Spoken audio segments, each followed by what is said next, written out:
मैंने युधिष्ठिर भैया को वचन दिया, मैं पुरुष मृग को स्वर्ग से धरती पर लेकर आऊंगा। आप मेरी सहायता कीजिए। ये कार्य तो मेरे लिए भी अत्यंत कठिन है महाबली भी, क्योंकि अर्ध मनुष्य और अर्ध पशु पुरुष मृग को संभालना कदाचित असंभव ही है।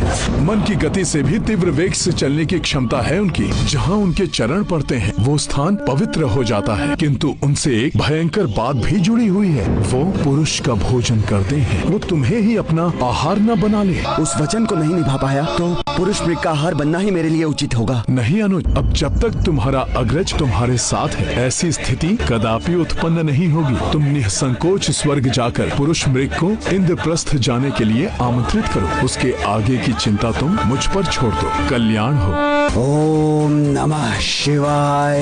हे महान शिव भक्त भीम का प्रणाम स्वीकार कीजिए। मैं अपने ज्येष्ठ भ्राता धर्मराज युधिष्ठिर की इच्छा को पूर्ण करने के लिए मैं आपको महल ले जाने के लिए आया हूँ, ताकि आपके चरण हमारे महल पर पड़े और वो धन्य हो जाए। तुम स्वयं अपनी मृत्यु के मुंह में प्रवेश करना चाहते हो क्या? आप मुझे अपना आहार भी बना ले तो भी मेरा निश्चय अटल है। तुम्हारा साहस तो प्रशंसनीय है, मैं उसकी सराहना करता हूँ।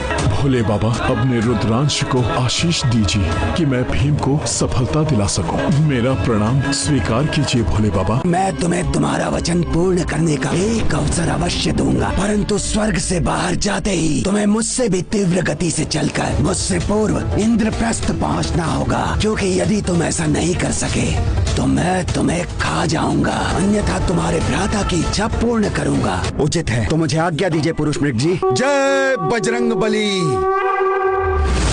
हनुमान जी, मेरी रक्षा कीजिए। चिंता मत करो भीम, मैं हूँ ना।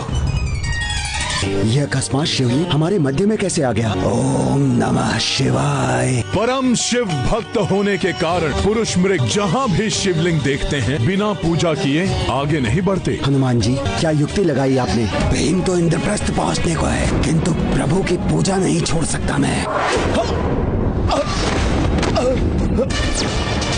तुम परास्त हुए भीम, वचन के अनुसार अब तुम भोजन बनोगे मेरा। नहीं पुरुष मृग जी, मैं आधा भीतर हूँ और आधा बाहर। मैंने अपनी महल की सीमा को स्पर्श कर लिया है, अतः अब यदि आप मुझे भोजन बनाएंगे तो ये अन्यायपूर्ण होगा। न्याय मूर्ति धर्मराज युधिष्ठिर करेंगे। न्याय के अनुसार भीम की आदि देह पर पुरुष मृग का अधिकार माना जाएगा। भैया, आपका निर्णय मेरे लिए आदेश है। तुम्हारी देह जितनी सुदृढ़ है, तुम्हारा हृदय उतना ही कोमल। तुम मृत्यु के नहीं अभय के अधिकारी हो। आपका बहुत बहुत आभार पुरुष मृग जी। युक्ति अनोखी कपीश लगाए, भीम पुरुष मृग हाथों बचाए।